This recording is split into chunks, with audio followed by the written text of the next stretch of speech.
All right, Luke 14, Jesus takes advantage of his time at a party to do a little bit of teaching, and he gives us three quick things to talk about. So he talks about how he looks around at this party and he noticed that those who were invited tried to make themselves and put themselves in positions of honor. And he says, when you're invited by someone to a feast, don't sit down in the place of honor.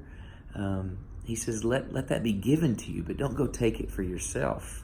Verse 11, he sort of summarizes that teaching. This is the first thing I see here. It says, for everyone who exalts himself will be humbled. He who humbles himself will be exalted. So then he turns his attention to those who are the hosts of the party. And he says, when you're throwing a party, don't just invite the people who are going to be able to pay you back. To when they throw their party, they're going to invite you to their party. Instead, he says in verse 13, he says, when you throw a party, when you give a feast, invite the poor, the crippled, the lame, the blind. Invite those people who have nothing to give you, and that's when you'll be blessed. So the first time he says, don't take honor for yourself. If you put yourself in the lower seat, you'll be honored. And the second time he says, if you invite these who can't repay you, you'll be blessed. And then he gives a parable of a man who throws a feast. He's going to throw a big party, and he invites all these people. And unfortunately, all these people are making excuses of the reasons why they can't come. And, some are saying, well, I can't come because I've just bought a new field and I've got to tend to my field. And some say I bought some new animals, some ox. I've got to go take care of them. And one guy says, well, I just got married, so I can't come to your party. And they're making lots of excuses.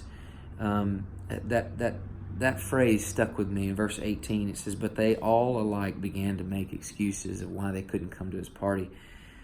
Well, then the host got angry, and he says, I want you to go out and invite all the poor, the crippled, the blind, the lame. I want you to bring them all in. And the servant says, that's been done, and there's still plenty of room. He says, well, then go to the highways and the byways and invite everybody so that my house may be full.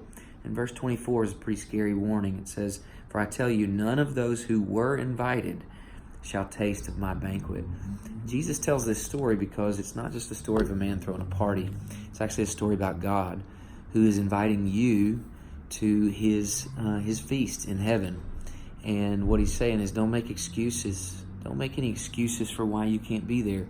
There's nothing on this earth, be it land that you've purchased or animals that you own or a wife or any relationship that you may have, that's worth more than being with God forever in his eternity. So don't make excuses. You don't want to miss out on this party. All right, that's how Jesus would teach us to party well.